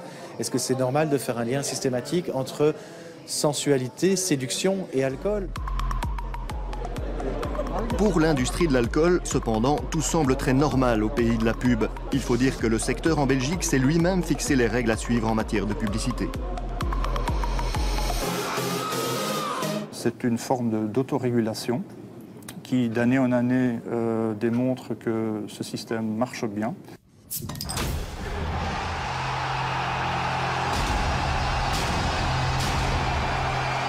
C'est un code qui émet des règles strictes en Belgique pour la publicité concernant les alcools. Et donc, par exemple, les publicités pour l'alcool ne peuvent pas cibler les mineurs d'âge, ne peuvent pas suggérer que, par exemple, la consommation d'alcool améliore des performances sportives. Et normalement, toujours selon ce code, la publicité ne peut pas associer consommation d'alcool et réussite sociale ou sexuelle. Le lobby des alcooliers est un lobby qui est puissant, qui est important, qui est convaincu qu'en fait, ils vendent un produit qui peut être tout à fait bien utilisé et qui fait peut-être un peu semblant d'oublier qu'il y a pas mal de conséquences liées à cette consommation d'alcool et qui souvent, je dirais, flirtent avec la ligne rouge, par exemple, en termes de publicité. Quand on parle de ligne rouge, selon le code belge, la publicité ne peut pas non plus suggérer que l'alcool soit nécessaire à créer une ambiance festive. Tiens donc. Pas de martini? Pas de partie. Mais à partir du moment où le savoir-faire se déguste avec sagesse, la publicité n'hésite jamais à trinquer à votre santé. Le petit texte, notre produit se déguste avec sagesse, ok, voilà, le texte légal est là, mais à côté de ça, il y a une publicité massive qui est faite, et qui est faite, je trouve, auprès d'un public de plus en plus jeune. Tout ce qui pousse à la surconsommation devrait être interdit, et la publicité, clairement, contribue à la surconsommation du produit. Comme l'alcool est partout, il n'y a pas que la publicité qui parfois en abuse. Le cocktail cinéma et alcool fonctionne aussi toujours très bien. James Bond est un alcoolique, mais James Bond est particulièrement sexy, et James Bond d'ailleurs gagne beaucoup d'argent en buvant de l'alcool à l'écran. Le dernier James Bond, on estime que c'est environ 50 millions de dollars qui ont été payés par les alcooliers pour être présents dans le film.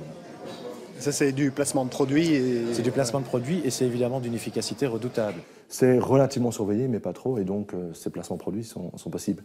Ce qui est important, c'est de toute façon que dès que, quel que soit l'alcool que l'on boit, plutôt, les alcooliers sont contents, puisque de toute façon, ça retombe sur la consommation d'alcool en général.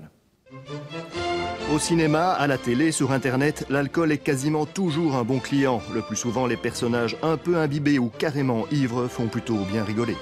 Pourquoi boire cet alcool qui, plus onéreux que le référentiel ruine la santé et le portefeuille? L'alcool, non, mais l'or oui.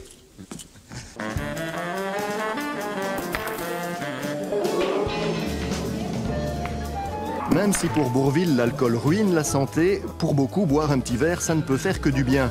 Surtout quand ce verre rime avec détente et convivialité, comme à la buvette de ce club de pétanque. Alors Daniel, t'es tout le temps bien pointé. Merci beaucoup. Un café et 4-5 bières, mais des petites. Hein. Et une chimée pour Jean-Pierre. Non, pas Jean-Pierre, il ne faut pas venir parce que ma femme va m'entendre. C'est bien qu'on boit quelques-unes. Sur l'après-midi, 4 à 5. Mais de 2h à... Enfin, de 14h à 19h, plus ou moins. C'est quand même beaucoup.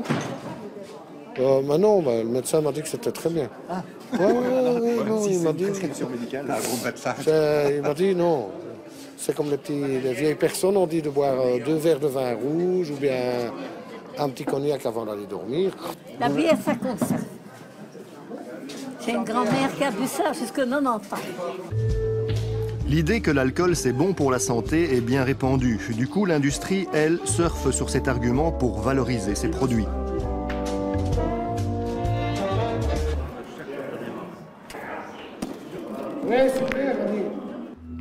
Sur le site internet des brasseurs belges, on trouve ainsi une série d'exemples des effets positifs de la bière sur la santé, avec toujours évidemment la précaution de la modération.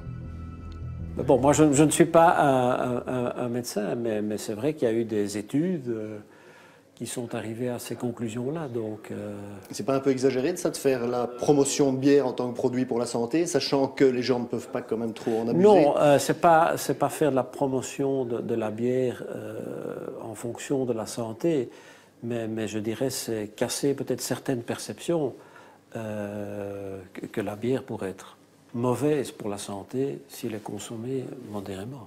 Je ne dis pas qu'une consommation modérée est dangereuse, mais je dis qu'il faut en tout cas pas pousser des gens, comme on l'a entendu, à commencer une consommation d'alcool, c'est-à-dire vous ne buvez jamais, buvez 1 ou 2 verres de vin ou 1 ou 2 verres de bière et votre santé va s'améliorer. Je pense que c'est une erreur dramatique. C'est ce que fait le secteur. C'est ce que fait le secteur, mais le secteur est là pour, a priori, vendre ses produits. Mais je ne crois pas qu'on doive se remettre au secteur pour déterminer les politiques en matière de prévention ou de santé. Pourtant, le secteur a tendance à remettre une tournée sur le terrain de la santé. Les producteurs de vin tiennent le même type de discours, c'est bien connu, 1 ou 2 verres de vin, c'est bon pour le cœur. De nombreuses études internationales montrent les effets positifs d'une consommation régulière et modérée de vin. On a montré finalement que 1 à 2 verres d'alcool, c'était meilleur pour les coronaires d'un patient, c'est-à-dire les artères du cœur, si elles avaient déjà été bouchées, que si on ne boit pas d'alcool. Autrement dit, la mortalité de quelqu'un qui a fait un infarctus du cœur et qui boit 1 à 2 verres est plus basse que celui qui n'en boit pas. Donc les patients ont retenu ça globalement. L'alcool, c'est bon pour le cœur. C'est bon uniquement pour ces patients-là qui ont déjà fait un infarctus. Ça limite quand même le nombre de gens. C'est bon pour leur cœur, c'est mauvais pour tout le reste. Donc c'est limiter les gens juste à leur petit cœur. même s'ils en ont un grand. Mais j'ai envie de dire, c'est oublier qu'ils ont un cerveau, un foie, enfin tout le reste, quoi. Hein. La première conséquence de la consommation nocive d'alcool, c'est le cancer. Alors, quelle place la société doit-elle laisser à l'alcool? En France, il a fallu attendre 1956 pour qu'on supprime le vin dans les cantines scolaires. Un menu scientifiquement équilibré tient compte en ce qui concerne le choix des boissons de la dernière circulaire du ministre de l'Éducation nationale qui vient d'interdire dans toutes les cantines scolaires toute boisson alcoolisée pour les moins de 14 ans. C'est bête, mais quand j'étais petite, on buvait de la bière de bœuf. Enfin, la bière... Pied de bœuf. Pied de bœuf, c'est ça. Quand j'étais à l'école, on servait ça. C'est ça, et même dans les écoles, c'est vrai. Et donc ça nous habitue un peu au goût de la bière. Hein. Et en Belgique, les enfants pouvaient boire de la bière pied de bœuf à l'école jusque dans les années 80. Les choses évoluent donc lentement, mais le marketing évolue aussi. Et par exemple, aujourd'hui, il habitue les enfants très jeunes à côtoyer des bouteilles similaires à celles des adultes pour fêter un événement, même si évidemment leur contenu est sans alcool. Et comme décidément personne n'échappe à son omniprésence, il reste donc à gérer au mieux la place de l'alcool et à cadrer sa consommation. L'État a une énorme responsabilité. Aujourd'hui, l'alcool coûte par an à l'État belge environ 4,5 milliards d'euros. C'est considérable. Alors ça rapporte aussi. On estime que ça rapporte 1,5 milliard. Donc quand l'État gagne 1 euro en vendant de l'alcool, il perd 3 euros par ailleurs. Alors si c'est l'argument économique qui peut séduire nos responsables politiques, il y a tout de même là des économies très substantielles qu'on peut faire en cadrant un peu mieux d'une part la publicité pour l'alcool évidemment et d'autre part la vente, la distribution, etc. Le gouvernement avait l'ambition de lutter contre la consommation nocive d'alcool. Il devait mettre au point un plan pour 2014-2018, mais finalement, cela semble tomber à l'eau. Nous n'avons pas de politique alcool au jour d'aujourd'hui. Donc ça, par rapport à d'autres pays, oui, c'est une grosse lacune. Et nous n'avons pas de vision à long terme. Pourquoi est-ce qu'on n'a pas fait un plan alcool il y a quelques années, etc. Ça, c'est aux décideurs politiques que vous devez poser la question. C'est difficile d'y répondre comme ça. On aurait bien voulu poser la question à la ministre de la Santé, Maggie De Bloch, mais pour toute réponse, on a reçu ce courriel. La ministre travaille avec ses collègues de la conférence interministérielle à un plan alcool. Un premier draft est attendu pour la fin de l'année. Elle préfère à ce stade-ci ne pas continuer à donner de commentaires. En attendant des éclaircissements et des précisions sur l'élaboration de ce plan alcool, chacun a bien sa petite idée sur ce qu'il convient de faire. Du côté des alcooliers, par exemple, on met systématiquement en avant les campagnes de sensibilisation et de prévention. On est à la base de campagnes BOP, par exemple. Nous sommes les propriétaires de BOP. On a commencé BOP il y a 20 ans avec l'IBSR. Mais même avec Bob au volant, pour certains à l'arrière, il y a un double message. Bob est la fête, donc le but il est clair, il y en a un qui ne boit pas, les autres buvez tout ce que vous voulez. Donc c'est quand même un message qui est, je trouve, un petit peu ambigu. On se rachète une vertu en finançant ces campagnes, qui sont utiles, hein, tant mieux, si ça peut aider. Par ailleurs, ça ne les empêche pas, sur le plan marketing et publicitaire, d'être toujours aussi extrêmement agressifs. Un plan alcool est vraiment nécessaire. C'est une approche globale, c'est une vision globale qu'il faut avoir, autant éducationnelle, mais que ce soit dans la famille, au niveau de l'école, même primaire, avec des mots adaptés aux enfants. Mais je veux dire, à ce niveau-là, au niveau des éducateurs, des infirmiers, les médecins aussi. Il ne s'agit pas d'interdire aux personnes de boire, aux gens de boire. Il s'agit de leur permettre d'acquérir, en fait, je pense que c'est ça l'enjeu de la prévention, des moyens d'évaluer où ils en sont individuellement. L'alcool, c'est donc l'affaire de tous, mais c'est aussi l'affaire de chacun, individuellement, dans l'évaluation de sa consommation. Et cela au sein d'une société imprégnée de bière, de vin et de spiritueux, et qui a complètement banalisé cette drogue sociale et culturelle. À ton boulot, à tes 30 ans. À tes 30 ans.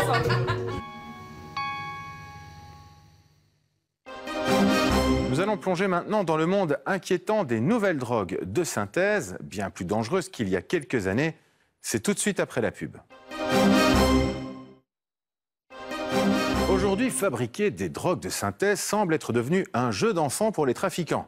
À tel point que depuis 2008, 400 de ces nouvelles drogues ont fait leur apparition au sein de l'Union européenne.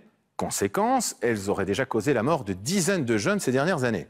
Comment réagissent les autorités face à ce nouveau fléau et comment mettre en garde les jeunes contre ces produits qui peuvent les tuer? Voici Nouvelle drogue, passeport pour la mort, l'enquête de Julien de Kuyper, Hugo Lemaire, Maxime Goudezeun et Quentin van der Stickelen, 4 jeunes journalistes en herbe plein de talent, issus de l'IEX, la haute école de journalisme de Bruxelles. Oui, là, enfin, je ne vais pas dire qu'il a l'air bien, parce que... mais il a les yeux ouverts. Mais voilà, il était comme ça, il parlait pas, il souriait à peine. Nous, parce que nous, en fait, on disait tout le temps, on voulait, chaque fois qu'il ouvre les yeux, on disait ouvre les yeux, ouvre les yeux. Et puis il y a une infirmière qui a dit c'est pas les yeux. Il voulait lui demander de tirer la langue. Pendant 6 mois, en fait, il a été nourri par une sonde. C'est comme ça qu'il a tellement maigri. Mais... Et maintenant, depuis que je peux manger, j'ai grossi. Oui, il a bien repris, il a repris du muscle assez curieusement. Il y a 2 ans, lors d'une soirée, il prend ce qu'il pensait être de l'ecstasy. Mais la pilule contient en réalité une molécule non identifiée. Résultat, Corentin est désormais paraplégique. À vrai dire, je me souviens plus de grand-chose quand j'ai pris de cette soirée-là. Vu que je suis tombé dans le coma assez vite, il n'y a pas beaucoup de gens qui ont aussi peu de chance que moi. Vu qu'on a trouvé plusieurs merdes dans mon corps, dans des analyses. J'ai acheté chez un dealer que je connaissais. Bon, apparemment, c'est pas un bon dealer. Elles sont moins chères, vendues légalement sur le net, et leurs effets, pour la plupart, sont inconnus.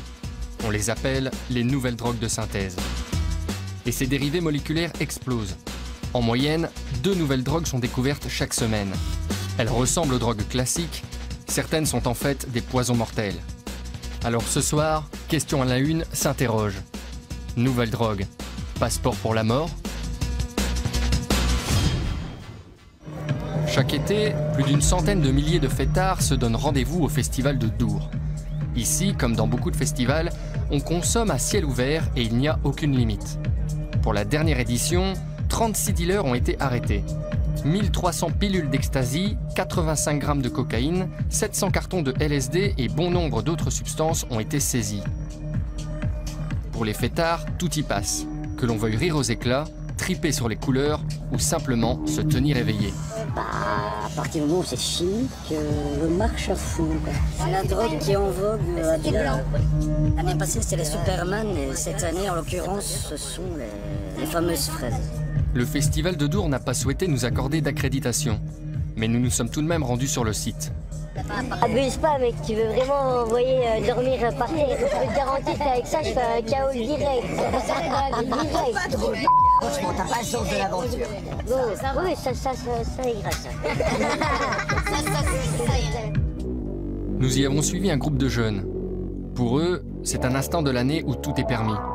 Ils consomment dans la même journée de la kétamine, de la MDMA, de l'ecstasy, de la cocaïne ou encore du LSD.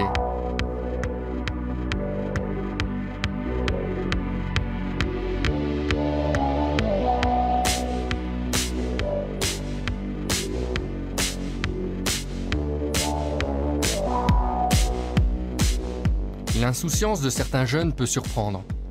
Peu d'entre eux considèrent la prise de drogue comme dangereuse. Pourtant, l'année passée, une personne est décédée suite à une pilule d'ecstasy. À Dour, 36 dealers ont été arrêtés cette semaine. Un comprimé avec un S qui ressemble au logo de Superman. Ce sont ces nouvelles drogues dures. Elle est vendue comme de l'ecstasy, mais elle contient une drogue de synthèse plus dangereuse. Et pourtant composée à base de produits légaux. Ce comprimé d'ecstasy n'a pas frappé qu'en Belgique. Un jeune Français de 17 ans, Maceo, en a fait la triste expérience. Il ne pouvait pas savoir que cette pilule était composée de plusieurs autres produits de synthèse. Nous sommes allés à la rencontre de sa famille en Provence. Alors, je m'appelle Colline, j'ai 17 ans. Je viens de perdre mon copain. Il est décédé d'une moitié d'ecstasy qui était piégée. Et voilà, c'était il y a 2 mois et demi. Il est mort le 24 mai 2015. On se défoulait, enfin je veux dire, on n'était pas drogués du tout devant le son, enfin il en a pris là, voilà, mais après c'était un moment où on se défoulait, c'était notre moment de la semaine où on s'y mettait à fond. Il y en a, ils vont danser en boîte, ben nous, on va danser là-bas, quoi. Ça s'est passé dans une autre région, en France, une région voisine. Donc on est allé, on s'est rendu là-bas avec le papa et sa sœur pour reconnaître le corps et puis voilà, toutes les formalités. Et en fait, il nous a expliqué que Maceo était mort empoisonné, qu'il y avait une autopsie qui avait été faite, qu'il n'était pas mort drogué mais empoisonné, qu'ils ont trouvé une liste voilà, des produits vraiment étonnants en fait, ils ne comprenaient pas.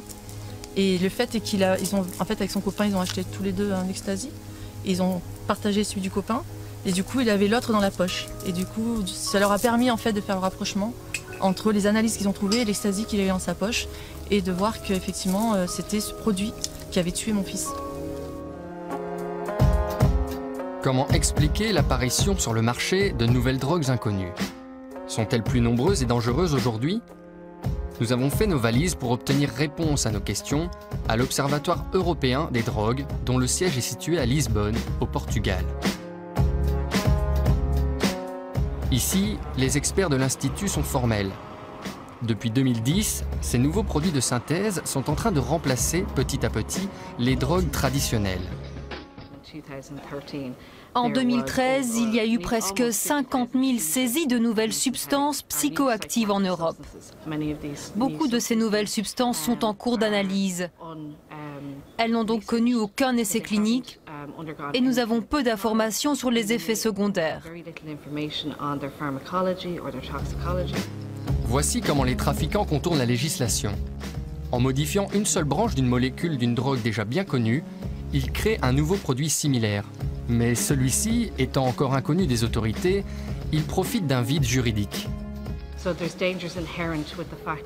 Il y a un danger car le marché peut changer très rapidement et il n'y a aucune information fournie aux usagers sur le contenu ou sur le dosage requis pour ces produits.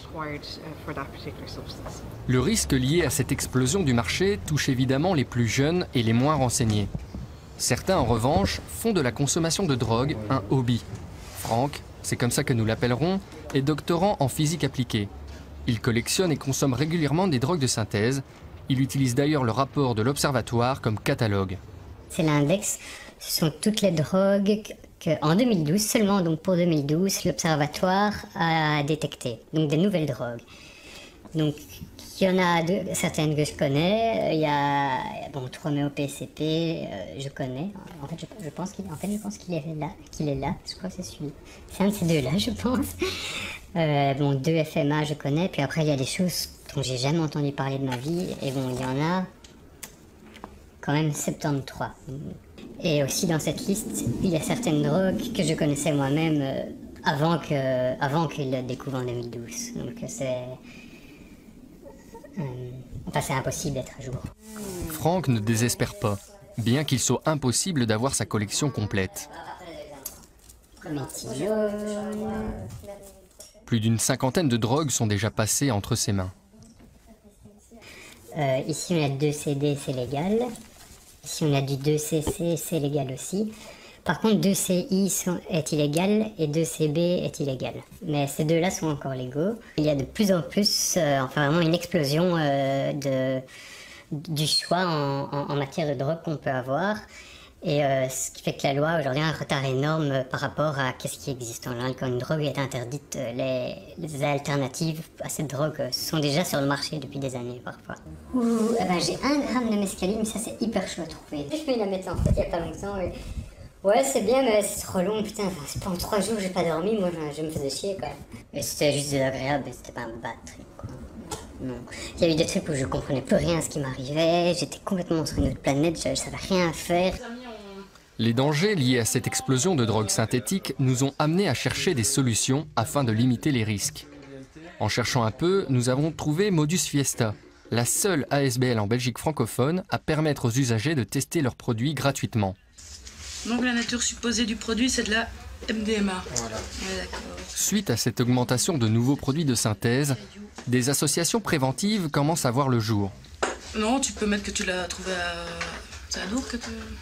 non, c'est le genre d'initiative qui aurait sans doute permis à Maceo et à Corentin de ne pas consommer un produit dangereux. On ne peut pas parler en termes de quantité ni de qualité, on peut juste voir si ça réagit positivement et que ça donne la couleur qu'on attend. Donc ici en l'occurrence le violet. Donc ce qu'on fait, on prend une petite goutte du marquis qui est très acide, qui dilue complètement le produit, qui le dissout. Donc tu vois, ça réagit directement. Donc on l'étale pour voir s'il n'y a pas d'autres couleurs qui apparaissent.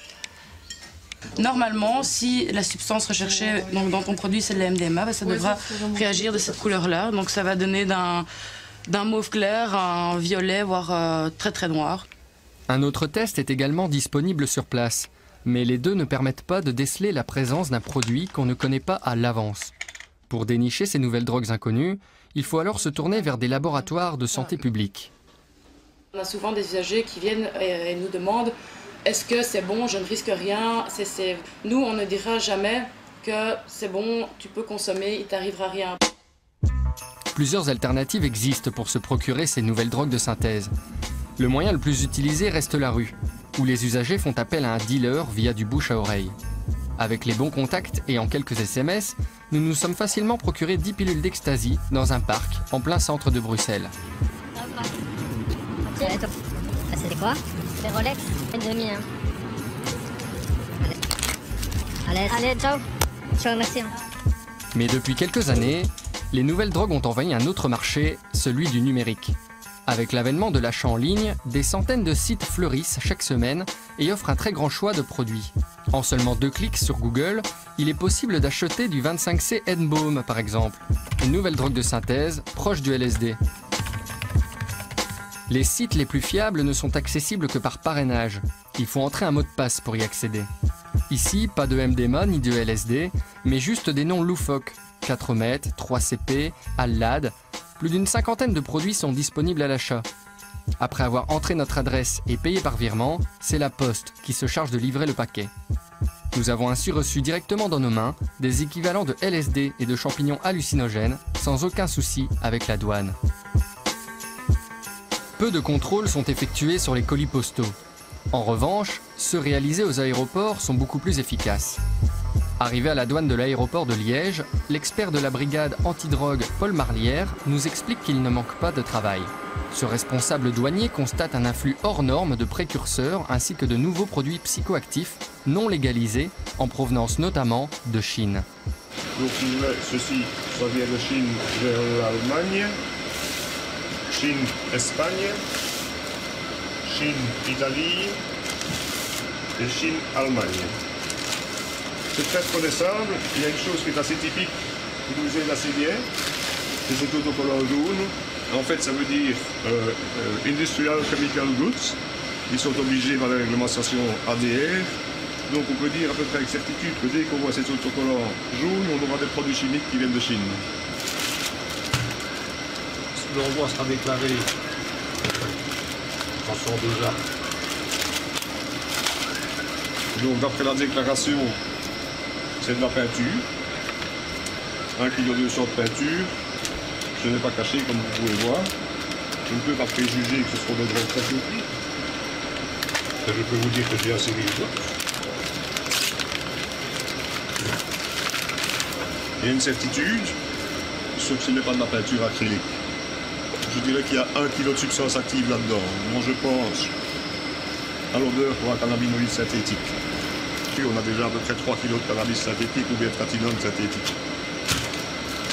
C'est une bonne prise alors. Mais ce qu'il y a, c'est que je dirais que c'est presque... Je ne dirais pas que c'est presque quotidien, mais je n'ai pas dû chercher beaucoup pour le trouver. C'est toute la problématique des drogues synthétiques, justement. C'est le fait qu'elles ne soient pas interdites. Donc il y a une impunité quasi totale. Le risque est très minime pour le destinataire.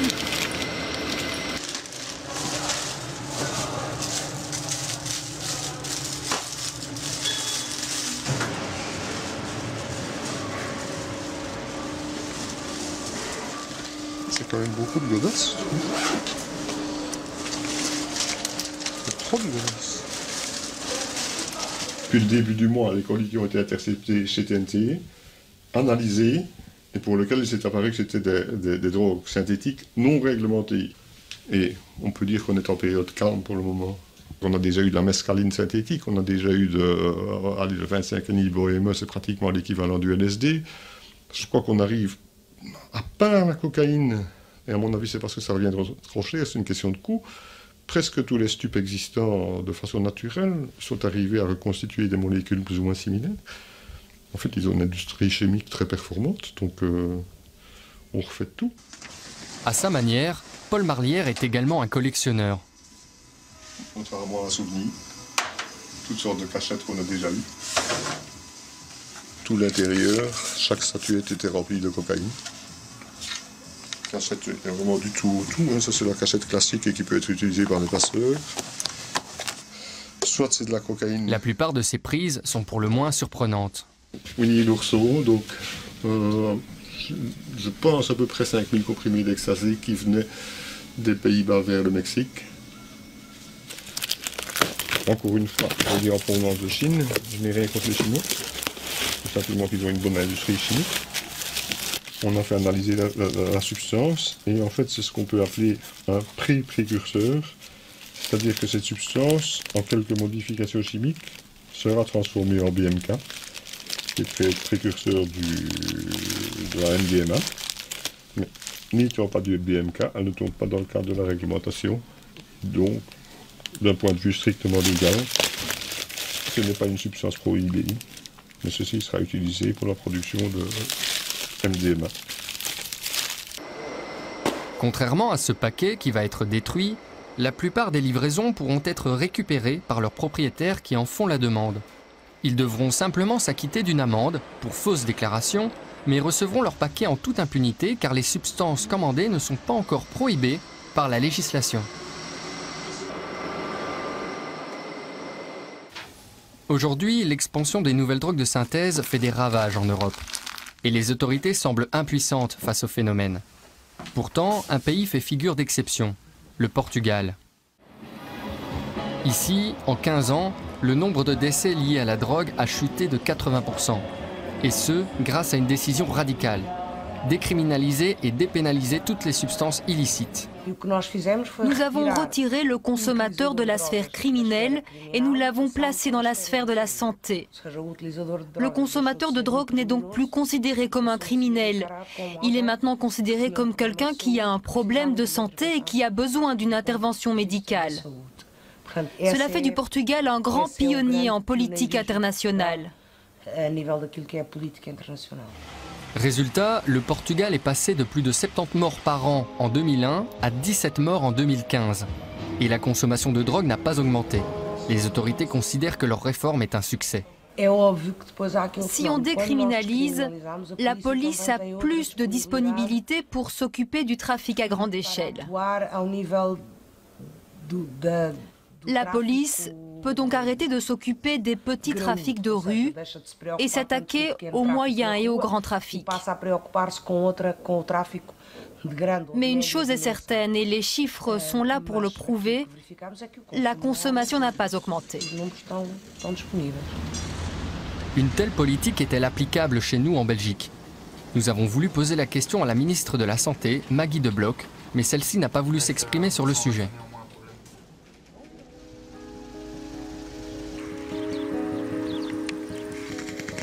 Pour la maman de Maceo, informer les jeunes et faire de la prévention reste une nécessité.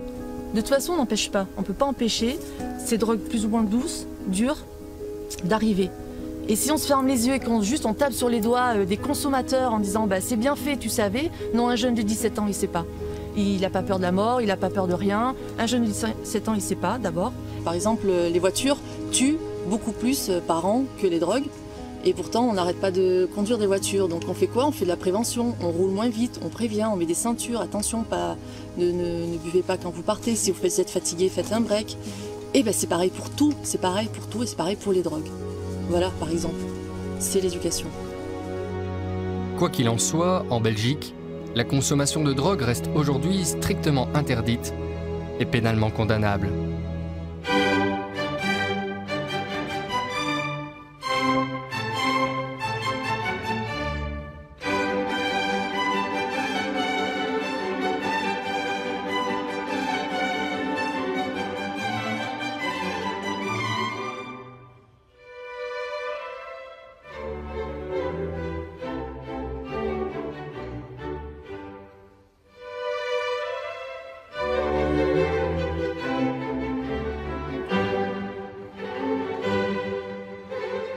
La drogue, c'est un fléau.